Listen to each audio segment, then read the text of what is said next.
Bom, boa noite a todos, sejam bem-vindos a mais uma reunião aí do grupo UTIs Integradas. Hoje temos o prazer aí de receber Cássia Reig, do Rio de Janeiro. A Cássia trabalha no Instituto Estadual do Cérebro e também na Fiocruz, e sem dúvida uma jovem liderança do neurointensivismo brasileiro, e vai falar para nós de um assunto que está na pauta quando se fala de paciente neurocrítico aí, que é a discussão sobre alvo de hemoglobina nessa população de pacientes. Acho que nós vamos para um assunto interessante e que vai permitir para nós uma boa discussão, com toda certeza, com alguém que domina o tema e que sempre faz apresentações que são extraordinárias, com muita didática e bastante conhecimento. Cássia, obrigado aí por ter aceito o nosso convite. Berlon, eu que agradeço o convite. É sempre um prazer estar aqui, é um prazer poder conversar sobre esses temas que são muito relevantes, né? Eu acho, para o manejo do paciente crítico e do paciente neurocrítico, mais especificamente. Então, a gente vai conversar um pouquinho sobre alvo de hemoglobina no paciente neurocrítico. Eu vou passar rapidamente pela fisiopatologia, que a gente já conhece, né? A gente sabe que o paciente, o cérebro, né? Ele tem apenas 2% do peso corporal, mas recebe 15%, cerca de 15, 20% do débito cardíaco. O fluxo sanguíneo cerebral fica em torno de 50 a 60 ml por 100 gramas de tecido cerebral por minuto. Ele utiliza cerca de 20% de todo o oxigênio e consome 25% de toda a glicose disponível. Então, o cérebro ele é um órgão extremamente dependente de oxigênio, extremamente dependente de glicose, né? Ele é um órgão de um alto metabolismo, né? Então, por isso, ele é muito dependente de oxigênio e por isso a gente sempre se preocupou com a questão da hemoglobina, do carreamento de oxigênio para os doentes neurológicos agudos. Deixa eu passar aqui. E aí vem a nossa primeira pergunta, né? A anemia ela é deletéria para o paciente neurológico, né? Existem alguns estudos que mostram uma associação entre a anemia e pior prognóstico no doente neurocrítico. Então, por exemplo, esse é um trabalho, 2019, mostrando uma associação entre anemia e expansão do hematoma nos pacientes com AVC hemorrágico, né? Quando a gente vê essa meta-análise de pacientes também com AVC hemorrágico, a gente vê que a anemia na admissão estava associada à mortalidade, maior mortalidade em 3 meses e um ano, pior desfecho em 3 meses e um ano, embora essa meta-análise tivesse uma heterogeneidade alta, né, em todos os desfechos analisados, exceto a mortalidade em 3 meses. Esse aqui é um trabalho que é bem interessante, que é uma análise do registro, né, nacional do Reino Unido, e avaliando, né, o impacto da anemia no paciente com AVC isquêmico, e eles veem que a incidência de anemia no paciente com AVC isquêmico chegava a 24,5%, né, quer dizer, praticamente um quarto dos pacientes, e existia efetivamente uma associação entre anemia e mortalidade nos pacientes com AVC isquêmico. Pacientes em hemorragia subaracnoide, mesma coisa, né? Uma análise também de uma rede, de um registro, dessa vez alemão, mostrando que a anemia, né, pré-operatória estava presente em quase um terço dos pacientes com hemorragia subaracnoide e também estava associada à mortalidade hospitalar e complicações pós-operatórias. Agora, a questão é a seguinte, né? Que a anemia é deletéria ou que a anemia está associada a piores desfechos, a gente não tem muita dúvida. Isso é mais ou menos claro, nos mais diversos estudos, nas mais variadas gamas de doentes neurológicos agudos. A questão é se a transfusão pode ajudar, né? Porque uma coisa é a anemia estar associada a um pior prognóstico. Outra coisa é a gente transfundir e, com isso, melhorar o desfecho dos doentes, né?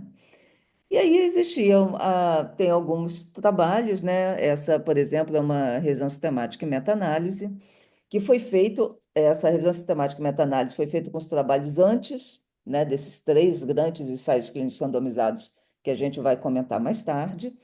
É, foram estudos feitos entre 2006 e 2019, foram 5 ensaios clínicos. Quatro desses ensaios clínicos, pacientes com traumatismo craniano e um apenas em pacientes com hemorragia subaracnoide. Então, nesses 5 estudos clínicos anteriores, a gente não viu diferença na mortalidade no CTI, não viu diferença na mortalidade hospitalar, não viu diferença na mortalidade em 6 meses, não viu diferença na mortalidade a longo prazo, e, obviamente, o grupo restritivo teve menor volume de transfusão e menor incidência de trombose venosa profunda, tá? E aí, a gente começa, né, os estudos clínicos, esse foi um dos primeiros estudos, né, com paciente com TCE. Esse estudo foram 3.400 participantes, né? Aqui no Brasil foi a USP participou e o Hospital de Barretos também participou. E foram randomizados pacientes adultos com traumatismo crânioencefálico, com Glasgow entre 3 e 12, que tiveram uma hemoglobina menor ou igual a 10 a qualquer momento da internação do CTI. Tá? Então, esses eram os critérios de inclusão dos pacientes. Tá? Então, a randomização dos pacientes, nesse estudo, eles eram randomizados para uma hemoglobina de 7 ou para uma hemoglobina de 10. Né? Esses eram os alvos, de hemoglobina entre os dois grupos.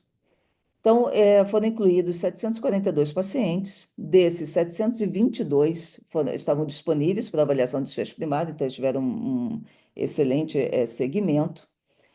E não houve diferença no desfecho funcional em 6 meses, mortalidade CTI, mortalidade hospitalar, mortalidade em 6 meses, independência em 6 meses, qualidade de vida em 6 meses, sintomas depressivos em 6 meses, e, obviamente, foi utilizado menos unidade de hemácias no grupo restritivo. Também não houve diferença com relação a complicações infecciosas, complicações transfusionais, tempo de ventilação mecânica, tempo no CTI, tempo no hospital. Tá? Teve um desbalanço, um certo desbalanço, né, na base da randomização. Os pacientes do grupo restritivo, eles eram mais graves, tá? Eles tinham um score de Glasgow Motor de 1 mais frequentemente, e eles tinham anisocoria mais frequentemente, tá? Então, eles eram pacientes mais graves e, mesmo assim, não teve diferença, em relação ao grupo liberal, que talvez fale até mais a favor, né, da estratégia restritiva. Muito bem. Aí eles também estavam mais, tinha mais hipotensão nos pacientes do grupo restritivo, e a gente sabe que hipotensão é um dos grandes fatores prognósticos no paciente com traumatismo crânioencefálico. E aí vem o estudo TRAIN, foi estudo que eu tive a oportunidade de ser a coordenadora nacional desse estudo.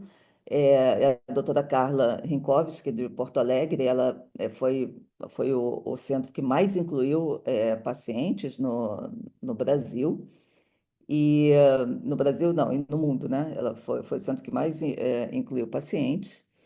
E esse estudo, ele foi um estudo que incluiu pacientes neurológicos agudos de uma forma geral. Então, incluiu pacientes com TCE, pacientes com hemorragia subaracnoideia e pacientes com AVC hemorrágico dentro dos 10 primeiros dias, da admissão, tá? E aí, os pacientes, eles tinham que ter um Glasgow menor ou igual a 13, né? Uma hemoglobina abaixo de 9. Se eles preenchessem esses critérios, nos 10 primeiros dias da admissão, eles eram randomizados ou por uma hemoglobina de 7 ou por uma hemoglobina de 9, tá? Muito bem. Então, nós no Instituto Estadual de Cérebro fomos centro coordenador e o Hospital Cristo Redentor de Porto Alegre foi um dos centros participantes. Esse aqui é o fluxograma inicial do estudo, né? Então, foram 8.200 pacientes que foram avaliados para elegibilidade, desses 7.300 foram excluídos, sendo que dos 7.300, 5.790 foram excluídos porque nunca tiveram uma hemoglobina abaixo de 9. Então, mostrando que talvez a anemia não seja um problema tão grave quanto a gente está pensando num primeiro momento, né? Então, 8.200 tiveram que ser avaliados para randomizar 850, né? E, e aí foram randomizados 408 para estratégia liberal, 442 para estratégia restritiva. Esse estudo ele teve uma taxa de inclusão baixa, né? Assim, quer dizer assim, um ritmo de inclusão baixo, né? Por quê? Por conta da pandemia, né? A gente pegou uma pandemia aí no meio do caminho que, enfim, né? Não, a gente não teve condição de incluir, teve pouca doação de sangue, enfim, todo o problema da Covid. E por conta disso também, porque a gente tinha pouco doente anêmico, em realidade, para incluir, né? Mostrando mais uma vez que talvez não seja, a anemia não seja o nosso maior problema. Os pacientes estavam balanceados, né, no baseline, né? Os grupos estavam balanceados. E esse estudo foi o único dos três estudos clínicos randomizados que nós tivemos, né, de 2024 para cá, né, o Emotion, que é o estudo de TCE, o TRAIN, que é o estudo dos pacientes o estudo dos pacientes neurocríticos de uma forma geral, e o SAADA, que é o estudo de pacientes com HSA. O TRAIN foi o único desses três estudos que teve um resultado positivo, né? Então, a estratégia liberal mostrou associada a um melhor desfecho em 6 meses do que a estratégia restritiva, tá? Muito bem. E aqui, só para a gente mostrar, né, o desfecho neurológico em um ano também é melhor, né, assim, na estratégia liberal. E aí, deixa eu só um minutinho, desculpe. Então, aí eu queria fazer algumas ponderações, né, com relação ao trem, né, até como a gente participou do estudo, eu fico mais à vontade de poder fazer esse tipo de ponderação, que é o seguinte, né, quando a gente vai fazer uma análise dos pacientes que foram incluídos no trem, o primeiro é o seguinte, ele é um estudo de pacientes neurológicos agudos de uma forma geral, mas é um estudo muito de TCE, tá? Porque dos 800 pacientes que foram incluídos, 470, basicamente, a gente pode ver aqui na análise subgrupo, eram pacientes com traumatismo crânioencefálico, tá? A gente tem 188 pacientes com hemorragia subaracnoideia randomizados e a gente tem 143 pacientes com AVC hemorrágico randomizados, né? Então, me parece que para a gente extrapolar, né, esses dados para pacientes com hemorragia subaracnoideia e para pacientes com AVC hemorrágico, eu já acho mais difícil a gente extrapolar esses dados para essas subpopulações, tá?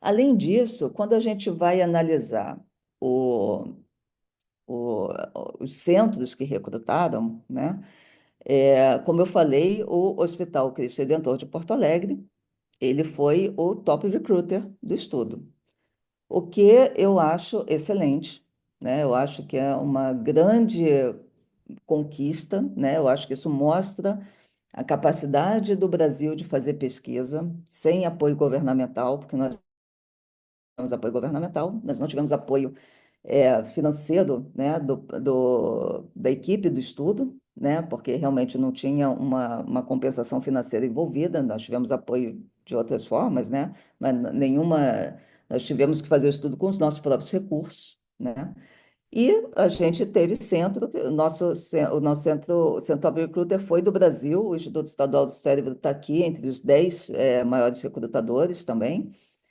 e isso nos enche de orgulho. Porém, quando a gente vai ver do ponto de vista de um ensaio clínico, né, A gente vê que 15% dos pacientes vêm de um único centro, né? Então, o ensaio clínico randomizado, que vem 15% dos pacientes vêm de um único centro, obviamente isso não invalida, mas a gente sabe que esse centro ele tem um peso desproporcional em relação aos outros centros que contribuíram para o estudo. Quando a gente vê os dois primeiros centros que mais contribuíram, né, que foi o Cristo Redentor e foi o próprio centro coordenador mundial, que foi o Erasmus, 30% dos pacientes do ensaio clínico vieram desses dois centros, né? Então, mais uma vez, obviamente isso não invalida o estudo, mas a gente sabe que esses dois centros têm um peso desproporcional dentro do estudo, tá? Isso gera uma preocupação com relação à validação externa.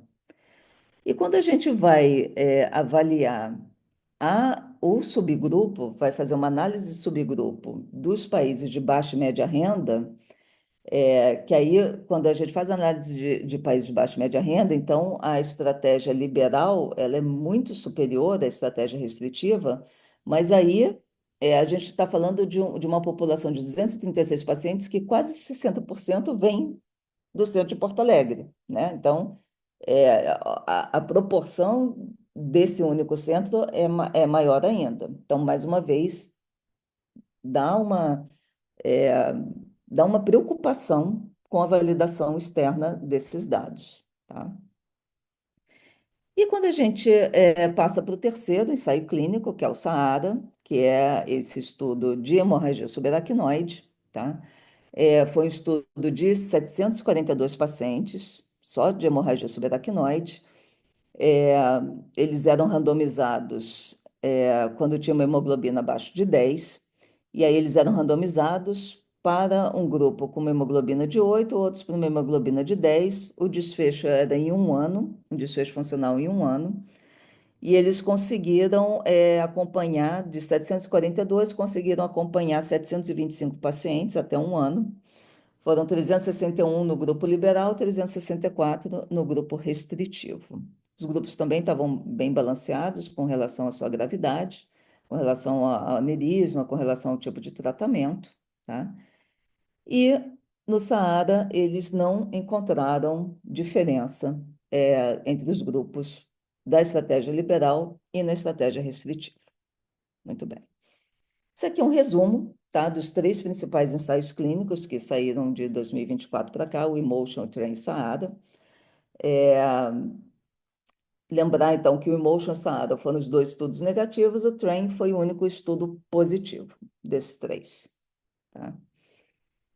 Quando a gente vai. E aí, do Train, né, estão começando a sair os estudos, as subanálises, as análises de subgrupo. Essa aqui é a análise de subgrupo de hemorragia subaracnoide. Nos pacientes com hemorragia de subaracnoide, também do estudo TRAIN mostrou um benefício. Lembrando que a análise do subgrupo de hemorragia subaracnoide do TRAIN são 188 pacientes, 102 para o grupo restritivo e 86 para o grupo liberal. Perfeito. E aí, a partir disso, né, começaram as meta-análises, né? Então, essa aqui é uma meta-análise que foi publicada na Intensive Care, em fevereiro deste ano, né? Que mostra, não mostra benefício de uma forma geral, tá? Mas mostra um benefício quando se analisam apenas os grupos com um baixo risco, desculpe, quando se analisam apenas os estudos os autores consideraram com baixo risco de viés, tá? Que, enfim, também tem toda uma discussão sobre se esses estudos realmente têm um baixo risco de viés, mas quando eu analiso os três estudos que os autores consideraram com baixo risco de viés, a meta-análise é positiva, favorecendo o grupo liberal.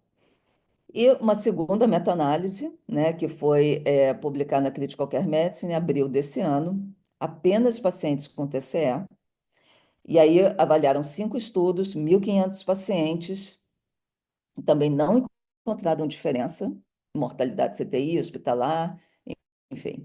E quando eles avaliaram apenas os artigos com baixo risco de viés, o resultado foi favorável ao grupo liberal, embora o grupo liberal tivesse uma maior incidência de lesão de injúria pulmonar aguda. Tá? Então, resumindo, né, vamos resumir todos esses estudos. Até 2019, nós tínhamos 5 estudos com menos poder estatístico, né, estudos menores, que não mostravam nenhum tipo de benefício. De 2024 para cá, nós tivemos publicação de 3 estudos: Emotion, o TRAIN e o SAADA.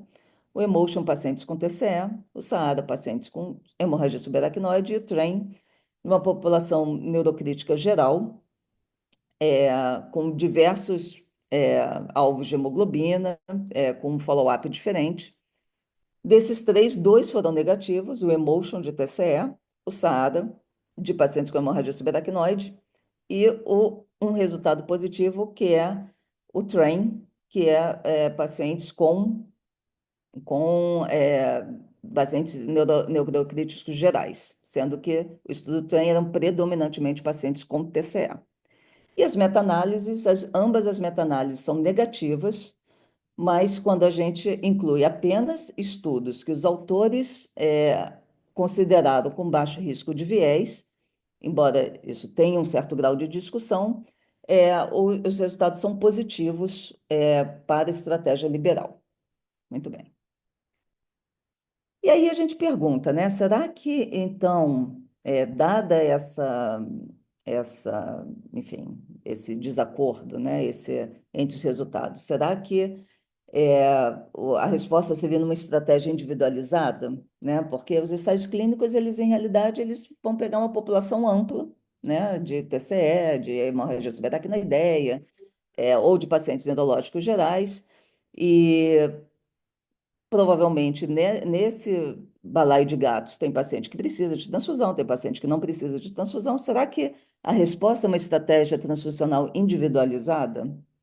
Então, esse é um trabalho que avaliou fatores associados com as alterações de oxigenação tecidual cerebral depois de uma transfusão sanguínea, né? Pacientes com lesão cerebral aguda. E os autores mostram, né, que um dos fatores é a frequência cardíaca. Então, evidentemente, paciente hipovolêmico, paciente inflamado, né, isso mostrando por uma taquicardia. E os pacientes, evidentemente, com uma PbO2 abaixo de 20, né? Os pacientes que têm hipoxemia cerebral são esses que vão se beneficiar de uma transfusão, né? Que vão aumentar a sua oxigenação depois de uma transfusão sanguínea. Esse é o BOOST-3, né? Que em realidade é um ensaio clínico comparando a eficácia, né, a efetividade de 2 estratégias de tratamento, uma baseada apenas na PIC, outra baseada na PIC mais PTiO2. A gente ainda não tem resultado, né? Isso tá em andamento. E tem o Bonanza, que é um outro estudo também com esse mesmo objetivo, ver uma estratégia baseada na PIC e uma estratégia baseada na PIC mais PTiO2. A gente espera que tanto o Boost 3 quanto o Bonanza possam dar pistas para a gente ser uma estratégia individualizada, e aí, também considerando transfusão sanguínea, pode ser melhor, né, no tratamento dos pacientes com lesão neurológica aguda. O OXTC, que foi um estudo francês, que teve esse mesmo desenho, né, PIC, pacientes com PIC versus pacientes com PIC mais PTiO2, não mostrou diferença, né, entre essas 2 estratégias. E, por último, o que dizem as diretrizes, né? Por enquanto, as diretrizes, obviamente, esses estudos randomizados são muito recentes, então as diretrizes ainda não incorporaram esses últimos estudos. Então, a gente ainda não sabe como esses estudos serão incorporados, né, nos guidelines. Então, por enquanto, a diretriz, por exemplo, da Neurocritical Care Society diz que não tem evidência suficiente para dar uma recomendação para transfundir pacientes com uma hemoglobina acima de 7, em pacientes com hemorragia subaracnoide. Quando a gente vai ver os guidelines do Brain Trauma Foundation para pacientes com TCE grave, eles não fazem nenhuma recomendação. Quando a gente vê os guidelines do American Heart para AVC isquêmico hemorrágico, eles também não fazem nenhuma recomendação, tá? Então, baseado nisso, né, o que que a gente vai fazer na prática, tá? Porque, né, os nossos pacientes não, não esperam as diretrizes serem publicadas, né? A gente sabe que abaixo de 7 a gente vai transfundir. E acima de 10 a gente não vai transfundir, né? Acho que isso é mais ou menos claro. Eu não acho que a gente vai estar fazendo bobagem, né? E isso é, os estudos randomizados não mudaram minha prática, para falar a verdade. Se a gente transfundir, se a gente mantiver uma hemoglobina pelo menos de 8 em pacientes neurocríticos graves, né? O que é um paciente neurocrítico grave? TCE com hipertensão intracraniana, um paciente com hemorragia subaracnoideia em coma, isquemia cerebral tardia, vasoespasmo, um paciente com AVC hemorrágico, hipertensão intracraniana, edema cerebral grave.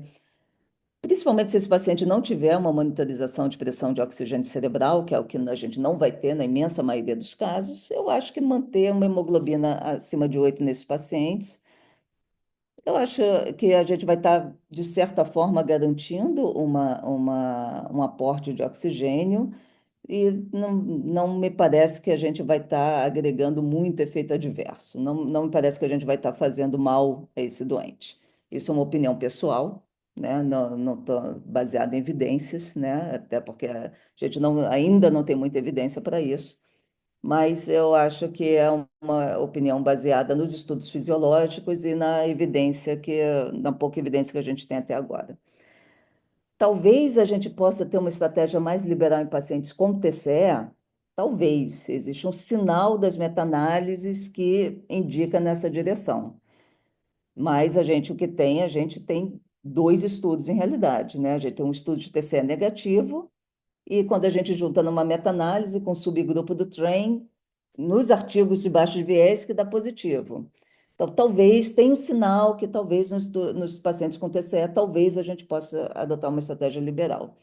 E eu acho que estão pendentes as grandes meta-análises de dados individuais. Eu acho que isso vai também ajudar a gente a ter um direcionamento mais claro.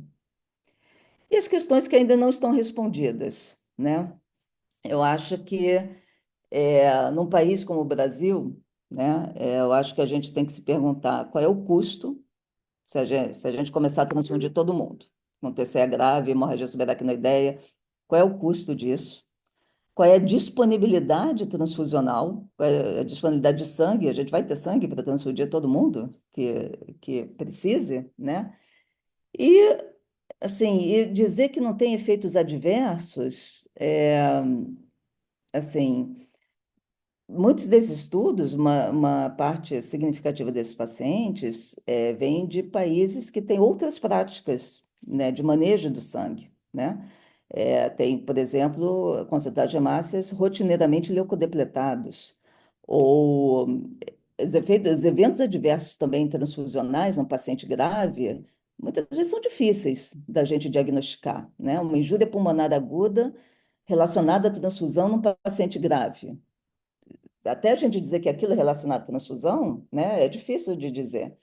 Então, eu acho que essa questão dos eventos adversos também ainda não está muito bem estabelecida para a gente dizer que é super seguro transfundir os pacientes de uma forma mais liberal e está tudo bem. E não vai, os benefícios superam os riscos.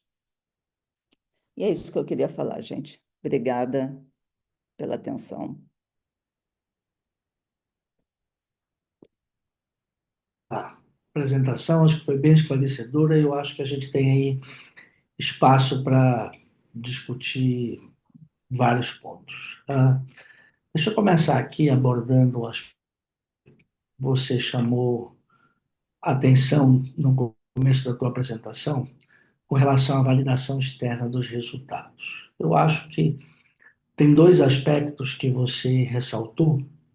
O primeiro, óbvio, as particularidades de concentração, de inclusão de pacientes, ah, um número pequeno de centros, como você deixou bem claro, isso de maneira alguma invalida o estudo, mas isso deixa a gente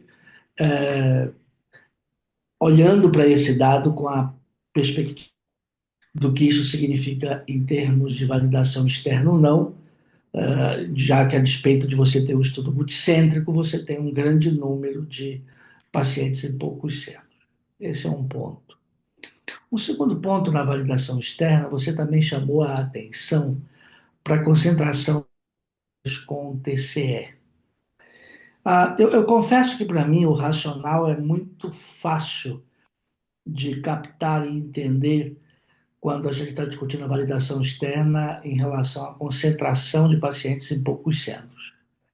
Mas quando você amplia isso também para a concentração em cima de um diagnóstico e a dificuldade de a gente validar isso externamente para todos os pacientes neurocríticos, eu tenho um pouco mais de dificuldade no entendimento do racional, imaginando que a anemia é ruim para o paciente neurocrítico e que ela seria ruim para o paciente de uma maneira geral, ou se for tolerada no geral. Tenta explicar um pouquinho mais para nós o teu incômodo em relação à validação externa, pensando especificamente nos subgrupos de pacientes. Não, perfeito. Eu acho que essa sua dúvida é super válida. É, a questão, eu fico um pouco incomodada pelo seguinte, porque TCE, AVC hemorrágico e hemorragia subaracnoideia são todos pacientes neurológicos agudos? São. Eles têm uma fisiopatologia comum, de certa forma?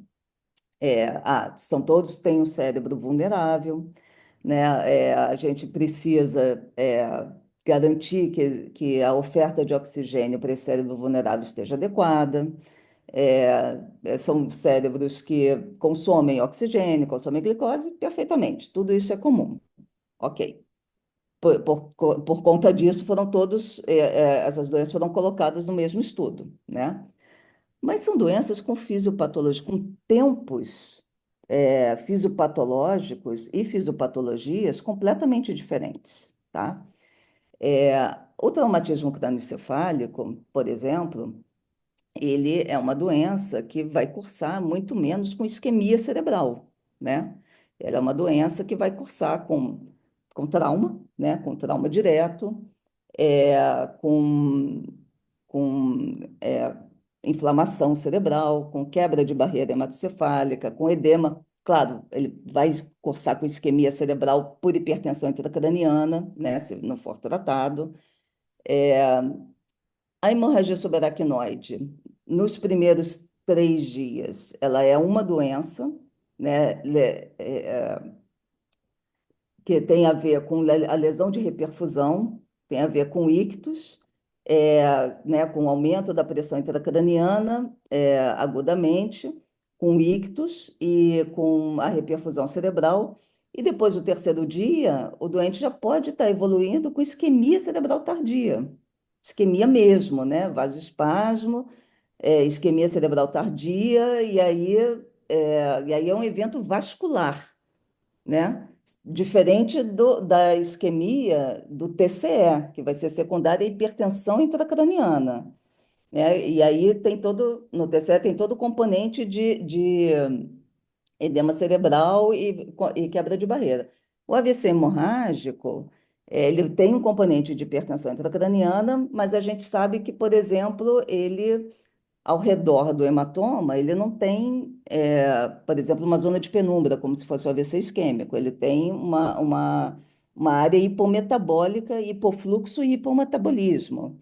Então, assim, embora essas 3 doenças, elas tenham uma fisiopatologia comum, de base, por todos serem um cérebro vulnerável, elas têm um timing de doença e tem um mecanismo fisiopatológico ao mesmo tempo completamente diferente, né? Então, eu acho que, assim, o que vale para o TCE não necessariamente vai valer para a hemorragia subaracnoide. De repente, o time da transfusão da hemorragia subaracnoide não é nos primeiros dias, o que talvez seja para o TCE. Talvez seja lá para o sétimo dia, quando o paciente vai estar no pico da isquemia cerebral tardia, né? E que talvez não seja o mesmo para o AVC hemorrágico. Que aí talvez seja nas primeiras 24 horas, 48 horas, está tendo expansão do hematoma, você está aí até o quinto dia, você tem o pico do edema cerebral. Então, esse é a minha ponderação é, nessa análise de subgrupos, entendeu? Muito pertinente, Cássia. Concordo integralmente aí com teus comentários. Eu acho que isso são pontos para a gente refletir e que reforça mais ainda a ideia da individualização na hora das decisões, né? Temos algumas perguntas aqui no chat. Uma do Gustavo está perguntando para você se a oxigenação tecidual pode ser um auxiliar para você tomar essa decisão e não ficar apenas restrito ao limiar de hemoglobina de 8 aí como mencionado. Eu acho que pode ser, né? A gente ainda não tem uma, a gente ainda não tem uma evidência muito clara, né, que ela vai poder ser utilizada nesse sentido. Talvez a gente nunca tenha, né? Porque a monitorização de oxigenação cerebral, ela é uma monitorização, né? E como a gente estava discutindo, eu estava, antes dessa aula, estava dando uma outra aula falando sobre hipertensão intracraniana, e a gente estava discutindo, né, que a gente, na terapia intensiva, às vezes a gente tem a mania de pegar variáveis contínuas e transformar em variáveis dicotômicas, né? Então, por exemplo, pique. Pique de 23 milímetros de mercúrio a gente trata. Pique de 21 milímetros de mercúrio a gente não trata. O que, evidentemente, né, do ponto de vista fisiopatológico, isso não faz muito sentido, mas a gente fala, não, a gente tem que tratar pique acima de 22. Então, 23 a gente trata, 21 a gente não trata. Então, PTiO2 é a mesma coisa, né? A gente faz uma análise dicotômica. Então, pode ser que os estudos também que a gente está esperando, o Bush 3, o Bonanza, talvez também não respondam a gente. Do ponto de vista fisiopatológico, faz sentido, né? A gente utilizar PTiO2 como para nos ajudar a guiar, saber qual é o cérebro que está hipoxêmico, né? E com isso tentar ajustar é, o, o, o nosso tratamento de acordo com a PTiO2. Faço duas ressalvas. A primeira, tratar a variável fisiológica nem sempre dá certo, né? É, todo o nosso corpo de pesquisa em lesão pulmonar aguda é isso. Toda vez que a gente tentou normalizar PO2 e PCO2, a gente se deu mal, né? Porque à medida que a gente foi entendendo, né, a fisiopatologia da lesão pulmonar aguda, a gente foi vendo que não era bem essa a melhor estratégia. Então, nem sempre tratar uma variável fisiológica vai dar certo. E a segunda questão, sim, lembrei que eu ia falar. A PTiO2, ela tá, numa área muito pequena do cérebro, né? A crítica, por exemplo, a um bulbo de jugular é que ela vai avaliar o Resultado global. do resultado global. E a PTO2, ela é muito focal, né? Então, não necessariamente está refletindo aquilo que está acontecendo no cérebro como um todo. Mas eu acho que, né, isso aliado a vários outros tipos de monitorização, talvez possa ajudar, sim. O Cássia Ellen está propondo fazer uma pergunta fora da caixa. Considerando-se aí o risco das transfusões, será que não valeria considerar de novo que já foi tentado no passado a ideia da eritropoetina, ácido fólico, B12, comparado com transfusão? Tem um trabalho de eritropoetina de 2015, se eu não me engano, em pacientes com TCE foi negativo, tá? É, isso já foi testado, a eritropoetina. Eu não sei, eu acho que a eritropoetina ela tem outros efeitos adversos, né? E além disso, ela também vai levar um tempo para poder aumentar a hemoglobina, né? E muito provavelmente a gente vai precisar se a gente quer usar a hemoglobina, né, como carreador de oxigênio, a gente vai precisar desse aumento de hemoglobina muito antes de que a eritropoetina faça efeito.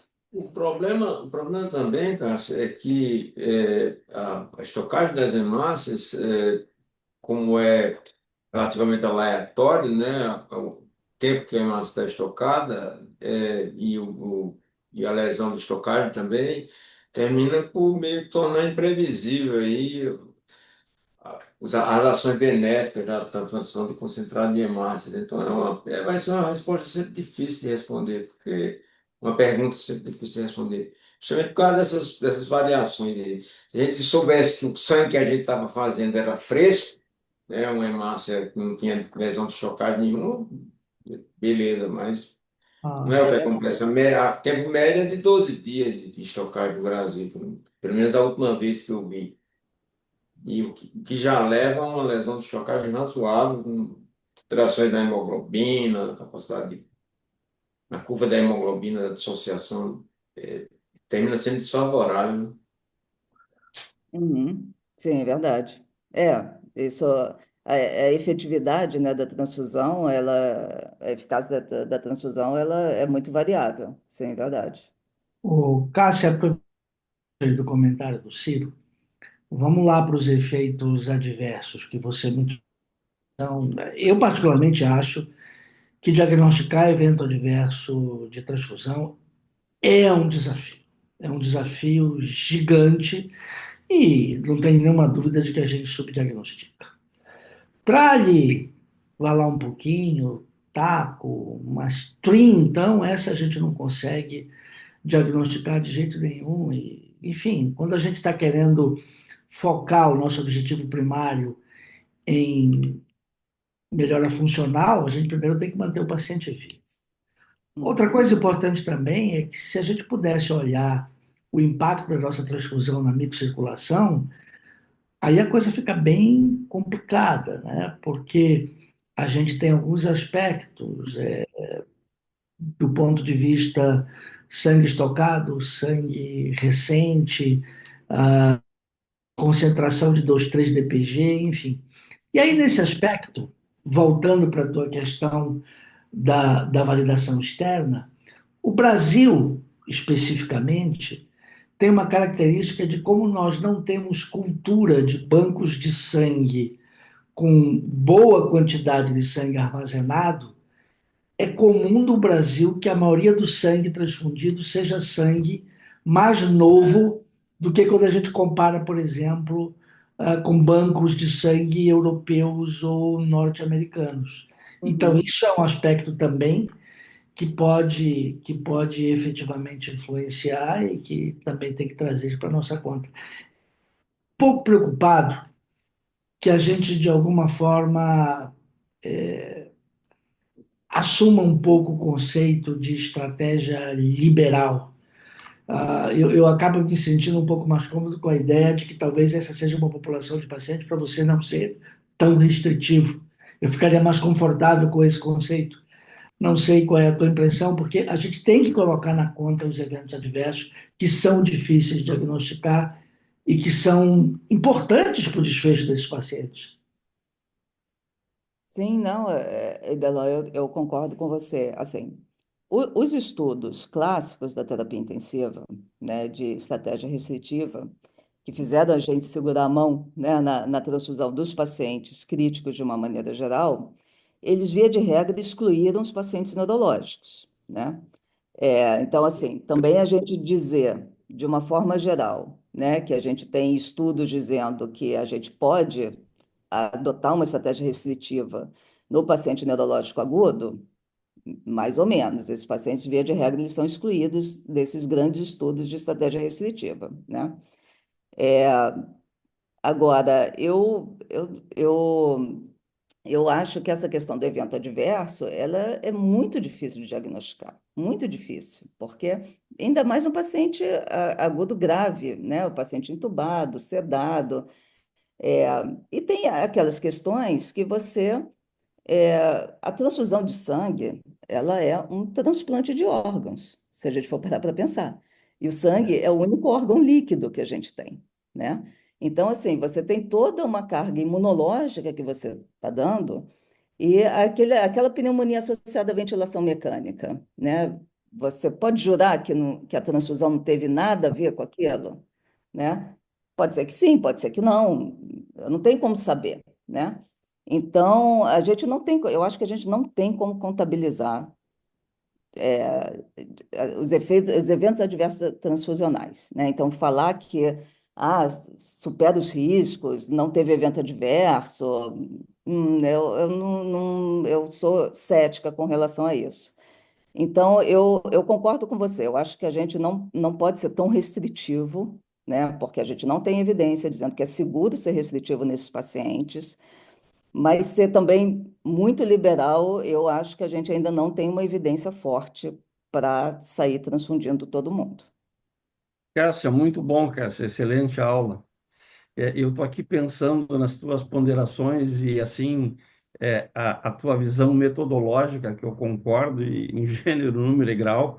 A gente tem vários estudos que foram puxados, meta-análise, né? Eu tenho um pé atrás sempre com meta-análise.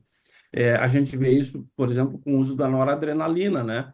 A partir daquele estudo do Daniel Debac de 2010, né? Passou a noradrenalina a ser recomendada e ele fez uma meta-análise juntando com outros estudos, e é como se um navio puxasse uma prancha de surf. Ele levou todo mundo, né? Então, isso é um aspecto importante. Uma outra coisa que eu vejo, assim, a fisiopatologia, né, de vários subgrupos de pacientes neurocríticos que tu comentaste, assim, e é uma fisiopatologia complexa. Mas a beira-leito, né, como tu falaste, dicotômico, eu vou usar uma outra palavra para definir isso. A gente é reducionista, né? Dá sangue ou não dá sangue, né? Então, é, nesse contexto, assim, é, eu tô aqui me perguntando, se a gente for reativo, a gente vai dar sangue só depois que o doente demonstrar alguma alteração, algum grau de comprometimento através da monitorização. Se nós formos proativos demais, nós vamos estar correndo risco de provocar complicações, né? O Uhum. ponto de equilíbrio nisso, além da monitorização, além da clínica, tu tens mais algum subsídio que possa nos ajudar nesses momentos, assim, quando a gente fica com essas dúvidas? Eu acho o seguinte, né? A gente, no neurointensivismo, né, a gente partiu exatamente disso, de uma estratégia reativa, né, no passado, que a gente agia quando o doente herniava, né? Quando a gente estava nisocórico, quando o doente. E cada vez mais a gente está tentando antecipar esse momento de decisão, né? Então, assim, o doente, a gente trata quando o doente faz uma crise de hipertensão intracraniana. A gente já começa a tratar, ou pelo menos fica mais de olho no paciente, quando a gente vê que a complacência cerebral já está alterada, né? Ou quando a gente vê um Doppler já mostrando uma velocidade aumentada, né? Então, através da monitorização, a gente consegue puxar o nosso limiar, né, de tratar o paciente mais precocemente, ou de evitar que esse doente progrida, né, por uma situação de maior gravidade. Se o doente está desperto, né, e a gente consegue fazer o exame clínico, esse é o melhor dos mundos, na minha opinião, porque se o doente começa a fazer qualquer tipo de alteração clinicamente significativa, é o momento que você vai intervir. Se o doente não está desperto, eu não vejo outro caminho até o presente momento, além da monitorização. E aí a gente tem que ter uma monitorização multimodal, e a gente tem que ter médico e enfermagem beira-leito que saiba interpretar bem essa monitorização, né? Porque também a monitorização por si só não é nada, né? Tem que ter, enquanto a IA não substituir a gente, tem que ter uma cabeça pensante ali para integrar todos esses dados e tentar entender o que está acontecendo com aquele doente, né? Porque eu realmente eu não vejo outro caminho, a não ser a gente tentar detectar as alterações mais precocemente, e com isso a gente tentar conseguir intervir mais precocemente. Perfeito. Cássia, o Marcos colocou uma pergunta aqui, pensando aí na questão da decisão personalizada. Você acredita que eventualmente um paciente que tenha níveis de hemoglobina muito mais altos, prévio ao evento agudo, por exemplo, um paciente com DPOC, faria sentido pensar em ser mais liberal nesses pacientes? Provavelmente, eu acho que sim, né? É um paciente. paciente que mora no Equador, né? Aqueles os Sherpas esses pacientes eles já têm uma curva de dissociação da hemoglobina alterada, porque ele já tem uma polissemia fisiológica, né? É, a gente tem que lembrar o seguinte, né, gente? Quando a gente diz que a hemoglobina normal para a mulher é em torno de 12, para os homens é em torno de 14, 15. Isso é uma curva normal, né? Então, isso quer dizer que a mediana da população está ali, da mulher ali em torno de 12, do homem ali em torno de 14, 15. Mas você tem os extremos, né? Tem os extremos populacionais que são normais, né? Quer dizer, aquela pessoa tem aquela hemoglobina, funciona com aquela hemoglobina e não tem alteração fisiopatológica. Então, né, assim, no caso, um DPAC é uma pessoa, ok, que tem uma doença, mas uma pessoa que mora em uma alta altitude, ou, enfim, ela vai ter um nível de hemoglobina maior, vai funcionar, funcionou a vida toda com aquela hemoglobina maior, então provavelmente a gente vai ter que, né, transfundir mais precocemente, eu imagino que sim do ponto de vista, pensando do ponto de vista fisiopatológico. Cássia, nós temos uma pergunta aqui da nossa top includer do Train, Carla, aqui nos dando prazer Uhum. a nossa discussão. É, e a Carla pergunta aqui a tua opinião a respeito do quantitativo de unidade de sangue que os pacientes dos trials de fato receberam, ponderando, nem tenham ficado tão anêmicos e tenham recebido uma ou duas unidades. Eu nem comentei isso, né? Mas isso é uma outra ponderação. Esses pacientes realmente eles fizeram pouco sangue. Eles fizeram poucas unidades de hemoglobina. Fizeram uma ou duas concentrados de hemácia. É, por conta disso, eles anemiaram um pouco, né? E precisou de pouca quantidade de sangue para colocar o nível de hemoglobina num nível mais alto e manter ao longo dos dias, né? Aí também é uma coisa assim que me chama um pouco a atenção, uma ou duas concentrados de hemoglobina, de hemácias, tem um impacto no desfecho 6 meses depois, sabe? É, eu acho que, assim, do ponto de vista fisiológico, eu acho que é uma intervenção que é pequena, tendo em vista o impacto a longo prazo, né?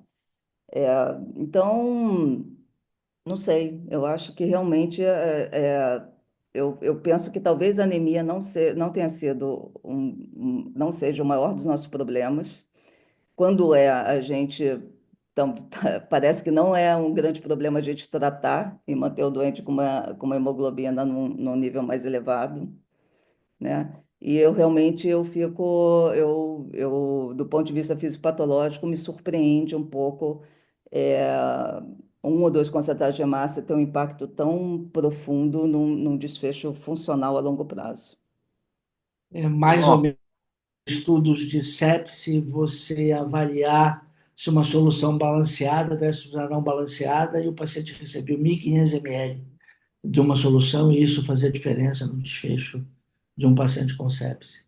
Alguém aí quer fazer uma Eu pergunta? queria fazer uma pergunta, Cássia. Excelente aula. Eu gostaria de. Acho que tá Desculpe, vendo é que está um eco, perdão, é que está um eco, eu estou com Já, dificuldade de já ouvir. tirei. Opa, tá ótimo. Marcelo, você está mudo. Você está mudo, Marcelo. Tá me ouvindo agora? Agora sim. Melhorou. Perfeito. Obrigado. Cássio, excelente aula, perfeito. É bem ruim, né? Nós vemos através de estudos que a estratégia liberal, né, em países de média e baixa renda, ela é tão utilizada na hemotransfusão. A minha pergunta para você é bem rápida e simples e direta. Os pacientes que têm doença cerebrovascular e que têm doença cardiovascular, o que você sugere para nós aí de meta guiada de hemoglobina para esses doentes, que tenham a coronariopatia e tenha uma doença cerebrovascular aguda?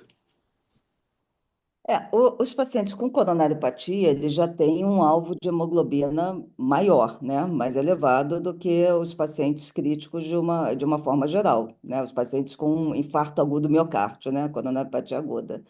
É, e aí eu acho que nesses casos a gente segue uma estratégia um pouco mais liberal, baseado pensando na coronariopatia, né?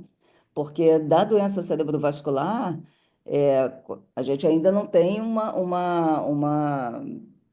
a gente ainda não tem uma recomendação forte, a gente ainda não tem uma evidência forte que a gente deva ser mais liberal. Aí eu acho que a gente deve seguir as recomendações para o paciente com coronariopatia aguda. Esses pacientes é 8, Perfeito. acima de 8. Manter Tá, acima de 8. tá ótimo. Ok. Perfeito, obrigado. Pessoal, alguma pergunta a mais, algum comentário? Ah, bom, Cássia, acho que foi Delon, boa. Oi. eu queria te fazer uma pergunta. Eu queria até perguntar para a Cássia. Que hoje, nas duas UTIs que eu trabalho, uma é TCE, a gente recebe muito paciente com TCE, e Caramba. realmente é um paciente muito agudo. É um paciente que ele não chega com hemoglobina baixa, lógico, só se ele tiver outros traumas que levam a perda sanguínea muito grande. E esse paciente, normalmente, ele já recebe sangue da entrada. Então, o Uhum, paciente com TCE, a maioria não tem. Dificilmente eu pego um paciente com TCE com um HB abaixo de 8. Só aqueles que têm perda de sangue devido a outros traumas. Na outra uhum, UTI que eu trabalho, a gente atende muito aneurisma, né? uhum, E paciente com HSA aneurismático e paciente com AVC hemorrágico. Tirando alguns pacientes idosos, a gente não vê muito paciente também com HB abaixo de 8, entendeu? Não é assim, não é uma prática. Então, assim, a maioria dos pacientes tem um HB acima de 8. Aqueles que têm um pouco de 8 tem 9, entendeu? 8, mas a maioria é 10, 9, entendeu? Aqueles idosos mais novos, tipo, os que chegam com HSA neurismático, eles têm tudo 12, 13. Eu fico até assim curioso como é que se faz um trabalho assim, se encontra tanto paciente com neurocrítico grave com HB abaixo de 8, entendeu? Porque na minha prática eu não vejo muito isso. a gente teve, o trem ele teve isso, né? Ele teve essa lentidão de recrutamento, grande parte foi por conta da pandemia, né? Mas a gente teve essa dificuldade por conta disso, né? Dos 8.000 que foram avaliados, 5.000 e tanto nunca fizeram anemia, né? Então, realmente, a gente teve essa dificuldade mesmo. E a sua experiência é a mesma que a minha. Eu trabalho no hospital que o carro-chefe são tumores cerebrais, aneurismas, malformações vasculares, e a gente também não transfunde tanto o paciente, porque o paciente não faz anemia. Ok. Tem uma mão levantada aqui que eu não consigo identificar porque está ligada ao equipamento e não tem o nome. É o É o Cris? Cristiano. É o Cristiano. Ah, então manda bala. Ô, boa noite. Estão me escutando? Opa, Sim. perfeito.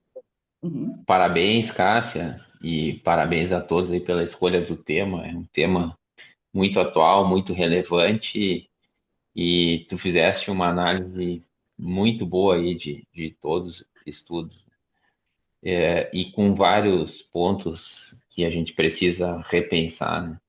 Mas a minha impressão, e acho que queria ver a tua também, é que a gente incluiu aí hemoglobina 7 para todo mundo durante muito tempo, mesmo pessoas que foram incluídas dos estudos, mesmo pacientes que foram excluídos dos estudos que avaliaram isso, né?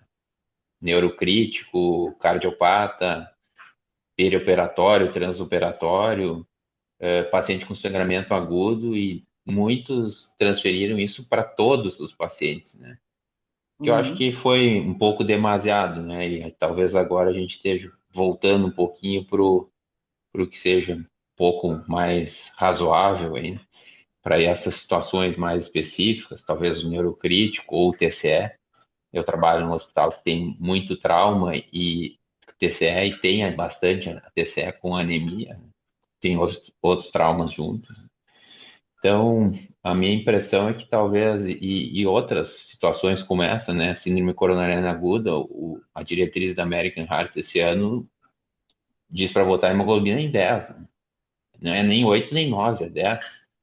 Então a gente está com algumas. Acho que a gente chegou num pico ali de mais baixo de trigger de transfusão, e talvez agora, a minha visão, que nos próximos tempos, talvez a gente volte um pouco para trás, aí, ou um pouco para cima em triggers, pelo menos em alguns pacientes, né? O que talvez, olhando agora, talvez a gente nem deveria ter feito, né? Uhum.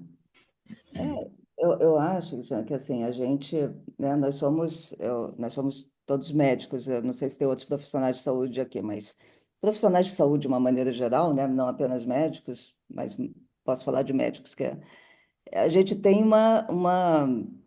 a gente tem um ímpeto de fazer as coisas, né? Então, né, quando a gente tem uma evidência nova de alguma coisa, na maior das boas intenções, né, a gente sempre quer o melhor para os nossos doentes, a gente tem um ímpeto de fazer as coisas, né? Então, por exemplo, quando saíram os trabalhos de controle glicêmico estrito, né?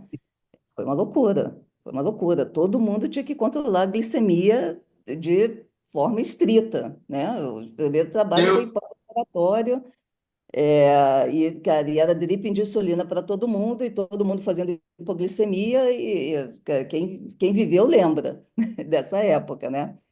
Então, eu tenho uma frase para essas mudanças assim, bruscas. Isso não vai dar certo. Porque está na cara. Isso aí, pelo amor de Deus, né? O cara estabeleceu um limiar de transição de 10, tem alguma coisa errada nesse negócio. Não é possível que isso seja razoável, sabe, sob qualquer aspecto. Mas, vamos lá, Essa frase do Ciro é filosófica, isso não vai dar certo. mas porque é a história da gente antigamente, inchava o doente, ficava do tamanho do sei lá do que, achando que aquilo ali fazia algum sentido, pô. Deixa a Não ia caixa dar de ferro certo, não ia dar rapidinho. certo, não ia dar certo. eu tinha um antigo professor da faculdade de medicina que falava o seguinte: nunca seja o primeiro a adotar um tratamento novo, nem o último a abandonar o tratamento antigo.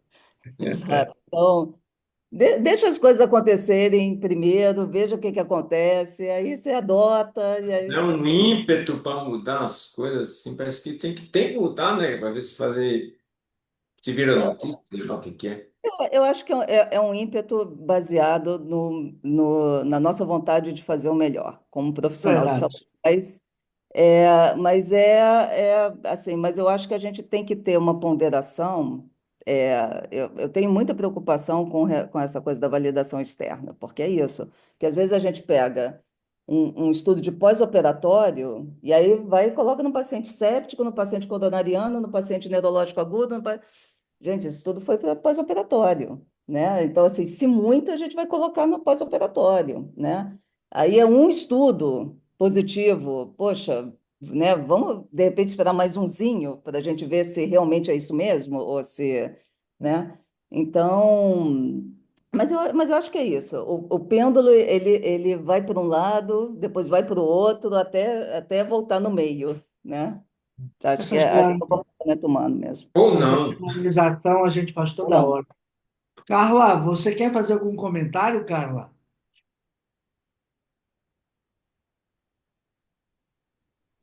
Oi, pessoal, obrigada pela participação. Sobre a questão da validade externa só, né? Eu como, assim, eu vou puxar a brasa para o meu assado, que o TRAIN acabou incluindo pacientes daqui, do Hospital Cristo Redentor, um hospital 100% SUS, público, e que tem toda essa população que nem a UTI do Cristiano lá no HPS tem. Então, eu acho que talvez a gente, nesses críticos mais graves que a Cássia comentou, a gente de fato tenha que tentar trazer eles mais próximos da hemoglobina 9. Talvez seja uma pequena parcela, não vão ser todos, porque nem todos vão estar tão anêmicos como o TCE, mas cuidar para não esquecer dele com hemoglobina em 7. Eu acho que fica muito mais esse recado, então, né, para trazer aqueles que estão em franca, assim, momento grave para uma hemoglobina um pouquinho mais alta, mas é uma população que talvez não seja tão grande, né? Exatamente dos mais graves só. Acho que Foi muito boa a nossa discussão. Obrigado aí, Cássia, mais uma vez por ter aceito o nosso convite. É sempre bom estar encontrando aí nossos amigos e aproveitando para se divertir um pouco discutindo medicina. Semana que vem a gente tem o Loz, é isso, Semana que Fernando? vem, Sérgio Henrique Loss. Obrigado, Cássia. Legal. O Um tema abraço a todos. Convidado aí. Loss, Obrigada. Loss